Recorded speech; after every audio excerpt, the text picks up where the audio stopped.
Hi everybody, I'm Bill Sharp, St. Andrews class of 68, and welcome to the Rocks and Razorbacks podcast. Here, we feature conversations with remarkable alumni, teachers, and administrators from both Middleton and St. Andrews High Schools. This is a great way to share meaningful stories and keep our memories alive of growing up in West Ashland. Now for today's show. Today I'm visiting with Gary and Cheryl Leonard in their home in Charleston. They illustrate how West Ashley families include both Rocks and Razorbacks. Gary started at St. Andrews but held teaching, coaching, and administrative positions at Middleton. Cheryl was a cheerleader and in numerous clubs while at St. Andrews, plus later worked at Middleton. And if that's not enough, their daughter Callie is a Middleton 99 grad. Coach, tell me about your background before you got to Middleton, and then how did you get to Middleton? Well, it's interesting is because John Kicklighter, who was the first principal of Middleton, knew me and was at junior high school as the principal. Last year at St. Andrews Junior High School, and I'd graduated from Clemson in December, and Mr. Nick Theos, principal of Bishop England, said, Gary, I don't have a spot, but I know John Kicklighter, and he knows you. Let me make a phone call. So I went over and interviewed with John. He goes, I want you to teach, you're going to be the third teacher in this classroom, and I'm starting in January. They kind of run some of them off. And he said, but I want you to also work with Jerry Waters, the basketball coach at St. Andrews High School. And so that was a 1968-69 year, and 69-70 school year. And so I worked with Jerry and got to know the Middleton basketball players eventually evolved from that team, and also the St. Andrews players that also, when they split the high schools, we played against each other. What was it like to work with Coach Waters, legendary coach? I think it was very interesting with Jerry. As starting off together, we had very similar philosophies about how we would deal with players and teams. And what I also liked about Jerry, not only was his desire to win, but his perfection, he also gave me a great deal of responsibility. I said, Gary, I want you to do this for us. That's your baby, and I want it ready. And so, give you an example is that every year he'd say, I want you to develop a different type of press that we're not going to use until we need it. And that years that we won some championship, we pulled these different presses out of it. 1-2-2 on the ball, 1-2-2 off the ball, a 1-2-1-1. And so basically we started doing that with my JV teams. We would train them in it, we'd bring it to the varsity, and it worked out. And we won several ball games that way. In the last 2 minutes, nobody had ever seen us use this press before. Wow, and the team practiced it enough to execute it. Exactly right. So we practiced it, every week, but only, we had to teach it to them.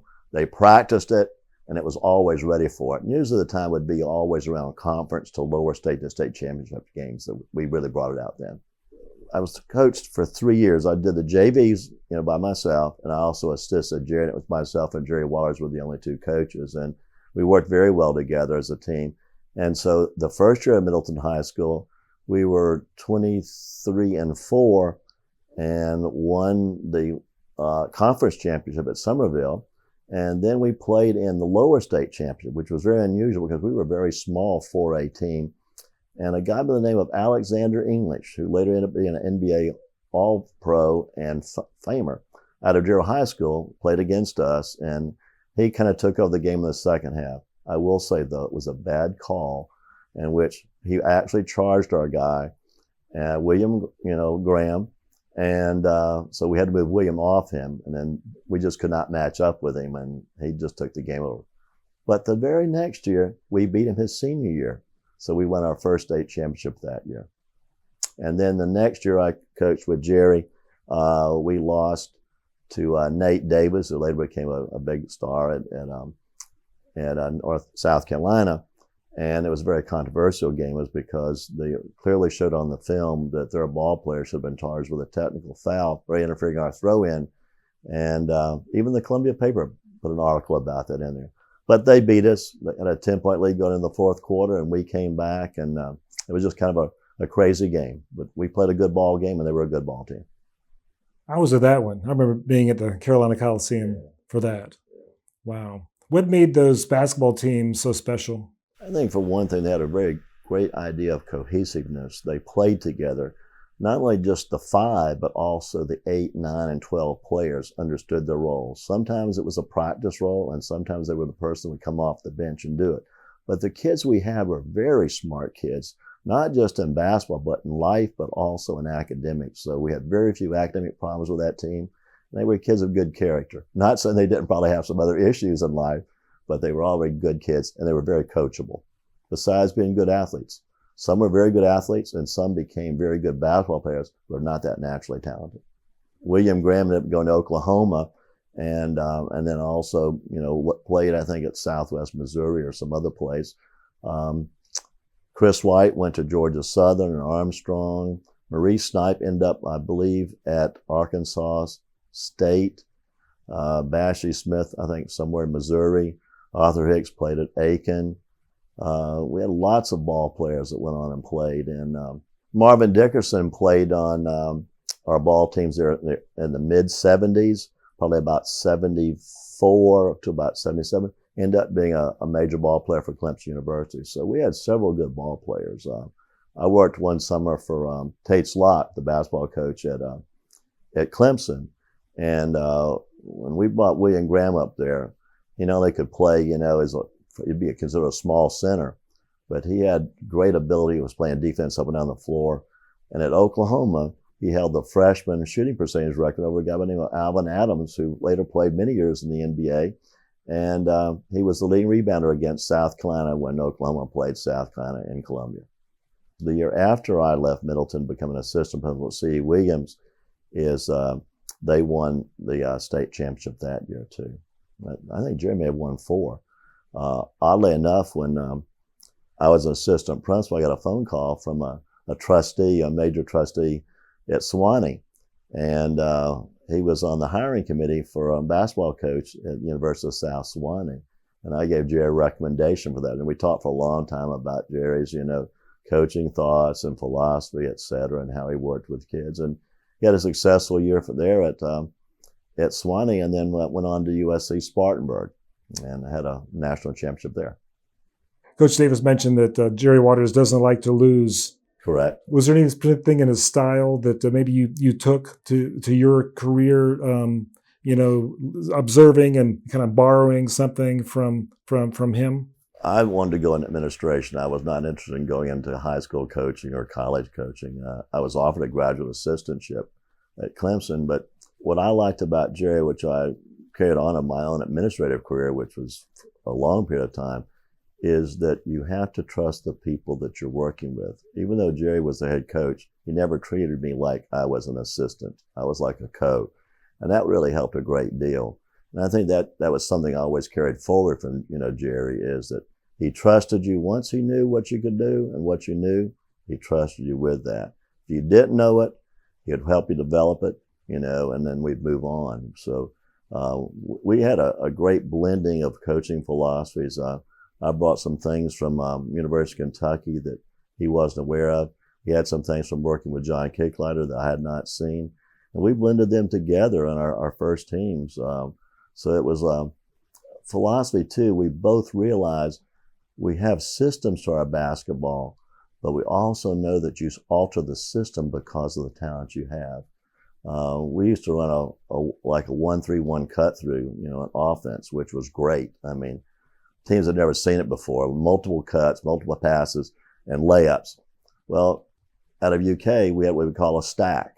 So we'd switch out of that, and we would put William Graham and Richard Ford at the top, or Larry Rutherford, and they would go down and set a screen, on the little guy. The little guy pops out. Well, then you end up with mismatches inside.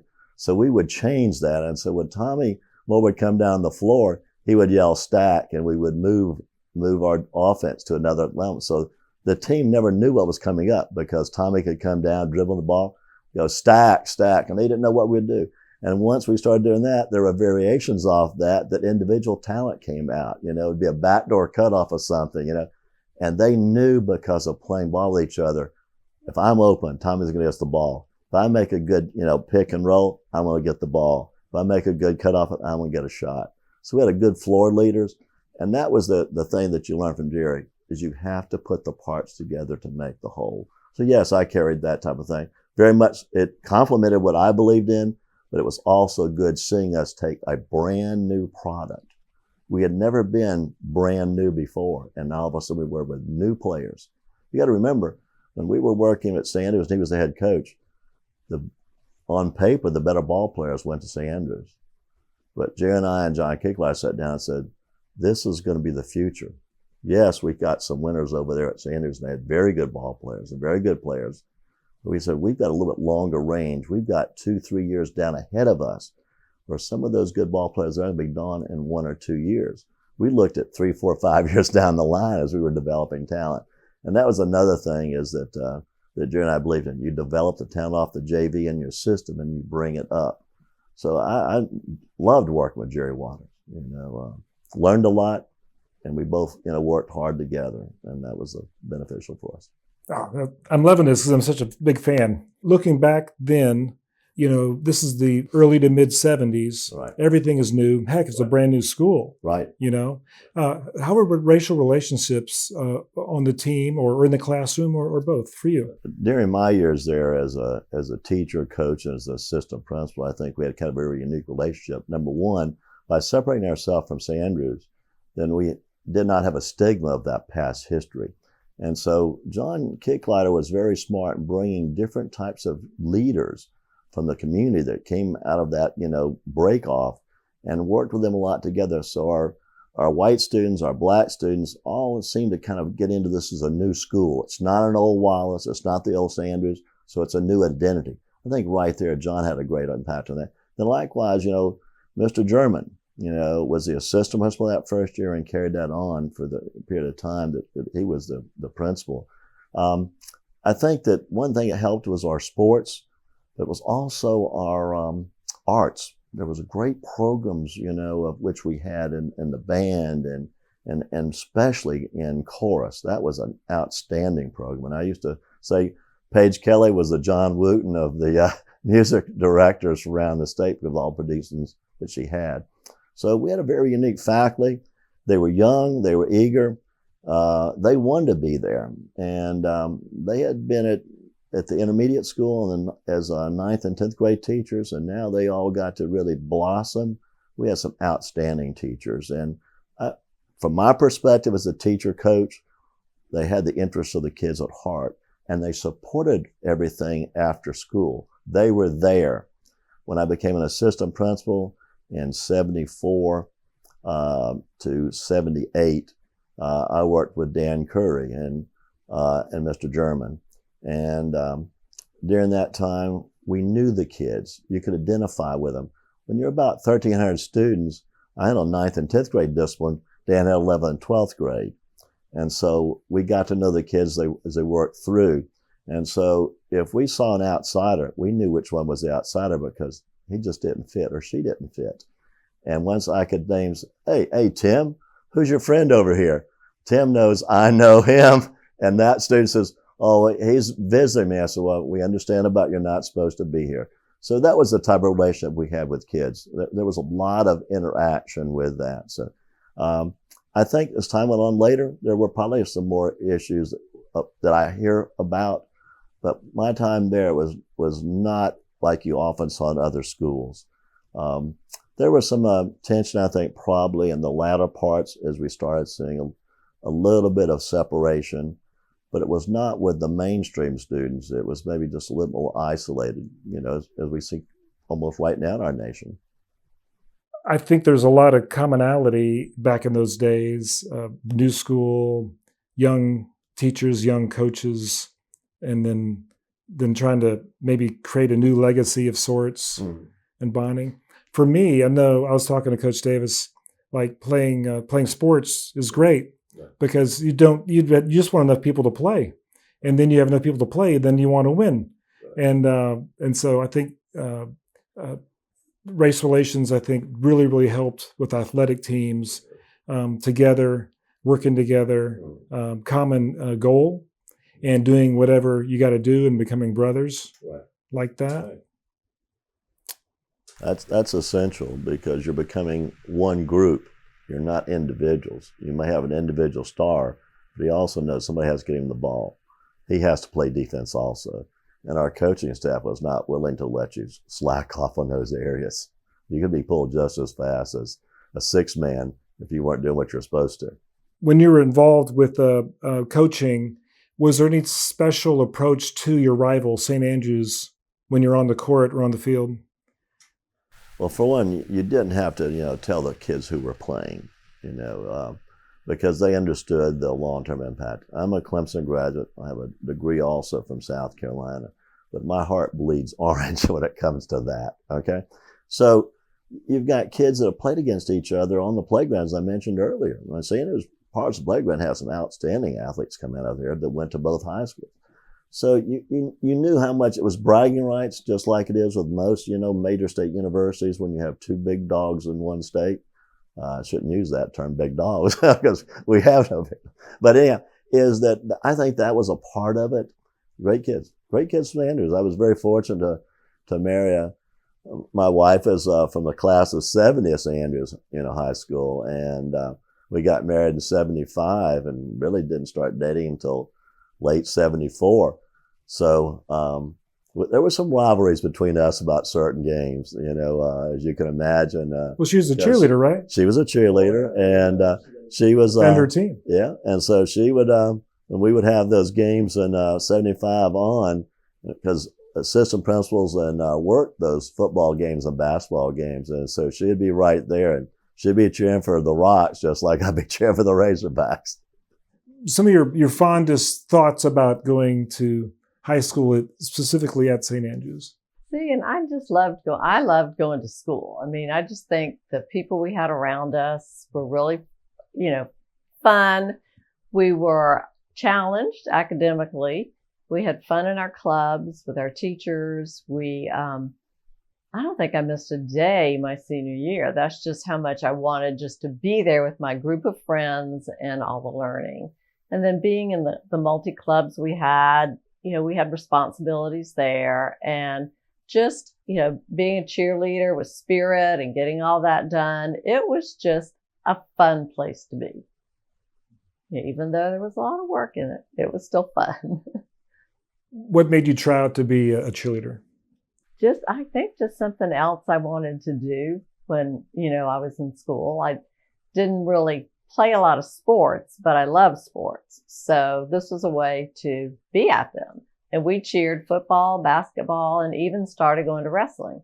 So it was all year, basically. Our daughter Callie went to Middleton and graduated. And it was really interesting going back, being in those halls again. And with my history of graduating from St. Andrews and her dad being at Middleton as teacher, coach, and administrator, he still knew some of her teachers. So it was kind of like she was typical high school student, but she also knew that they knew where her dad was. So she had a really good 4 years there. And then later on, I, as being a speech pathologist in the schools, was assigned Middleton. So therefore, I'm back working where I went to junior high, where she went to high school. And, it was just kind of like full circle, coming full circle around. Did she have extracurricular activities like yourself? She did. She was a tennis player and she was a summer swimmer. At that point in time, high school swimming hadn't really come into play. But tennis and softball were her two areas that she liked. She did try running track one year. She decided maybe that wasn't quite what she thought it would be, but she enjoyed her time doing that. Yeah. But she was always very involved, very involved in clubs. And again, her group of friends, it was kind of like the same thing. There was a good community there. It wasn't just one or two that hung out together. They had a group, both male and female. So it was really a good place for her to go to school. What led to you leaving Middleton? And then I guess looking back, what do you think about those years as years add up? Yeah. But, I'd got my master's, with about 2 or 3 years after I'd finished my undergraduate at Clemson. And I always wanted to be a principal. It would be the next thing. And to become a principal, you got to be an assistant principal. And so I looked at some opportunities, and nothing appealed to me like it did at Middleton. So I wasn't really in it. And all of a sudden, an elementary principalship went up at Mount Pleasant Academy. And I interviewed, And lo and behold, I got the job. And so that started me on an elementary career. And then from that point on, I went on to the State Department of Education, then Berkeley County School District, as a deputy superintendent, and eventually a college dean. But, the thing that I look back on, I was young, I was moldable. Middleton had some really great teachers that actually helped mentor me, and others, not just me. They would see a potential and they would work towards getting you to that potential, They themselves were tough taskmasters. So we're not just talking about the Jerry Waters, when there were people like Middleton and Johnny Harvey, that had real strict guidelines how you're going to deal with, and Edie Gregg, and there was so many more. I've been missing them, but those teachers were respected. They were there after school for things for the kids, and they were there demanding of them to be able to do well in their classes. And so it was a great atmosphere there. Administration was so supportive of everything we did. So when I carry that on, that Middleton philosophy kind of resonated on up through my career as how you do things. Of course, then you're dealing with a much more confined. So when you get into a larger systemic type thing, you still try to make this what the Middleton feeling was towards the systems you're working in. So it was a great place to be an incubator for young leaders. And I'm not talking about just me. I'm talking about students. I mean, we've had some outstanding students. The Speaker of the House that came through there, Bobby Harrell. Jeff Runge was, I think, Director of Secretary of Transportation, and so Bush administration, I think. Yeah. Right. And so, it was all types of interesting kids that come through that have done very well in life. And I'm just touching on a couple of those. Most people might recognize the names, but I've known people that end up being high-ranking police officers in the fire department and other government agencies and private businesses done very well. So the Middleton product that year was the cream of the crop, and we were very fortunate to have the type of student we had there. Many times I'll go to a reunion or rump into students and say, I just wish my child had the days we had at Middleton, their high school. That's the big question with the documentary is in search of is why? Why are these folks that all went to Middleton excelling in life? And I'm sure there's examples where it's not working out, but there's some incredible examples that are. So let's ask you this: why was Middleton a special place? I think it started up being formed in a way that was kind of unusual. High schools did not split. St. Andrews was the premier high school in Charleston, no doubt. Large student body, great athletes, great academic students. Even my wife's a graduate there, and she's I think a prime example of what they would produce. But I think when we split off, it was a little chip on our shoulder that we've got to do just as good as them because they're the pinnacle. And we're the new boys and new girls on the block, and so we had to work hard that way. And I think that kind of carried on as a natural rivalry. Remember, many of these kids played on the St. Andrews playgrounds together. Many of them went to church together. Many of them lived in neighborhoods. And so there was this real mixtures of things. For many years, St. Andrews dominated us in football. Then it kind of swung a little bit back when Jim Worden's days, and we got a lot more balance. So great baseball teams all over the place. So all of that was all a part of, I think, made us a very competitive school. And there was a legacy of many of the teachers lasting very long. And Middleton had a good core of people that stayed for a long number of years. And they believed in the philosophy. It's not just academics, it's the whole student. And so extracurricular activities, while they were not the foremost, they were an instrumental part of, I think, that success. And good high schools have that. If you were there to see old Middleton actually being bulldozed, demolished, what do you think your thoughts would go through your head as you are witnessing that? That's kind of interesting because I would think of the faculty and administration I worked with first and the many students I had. One of the things is that I was there for approximately 8 years when you count both of my positions. So I knew kids, students, young men and women that I taught in 9th grade. Then I'd see them graduate, and I would see them sometimes come back bumping in when they were in college or working and stuff like that. So I guess in some ways I can see a young Tim Fennell in 9th grade, and then also sitting across from me, interviewing me. So That's the type of thing I would think I would see. I would see that. I'm very fortunate is that in the I belong to the Exchange Club of Charleston, and we have several students that I taught at Middleton or I knew were there during the same eras. So Bobby Harrell's there, Gary Ketter's there, Mike Kearney's there. So I've got that, but I've also got people that were parents of students there. So there's a Middleton history that kind of builds in lots of different ways when I think about it, as it touches me, and Keith Waring's on city council.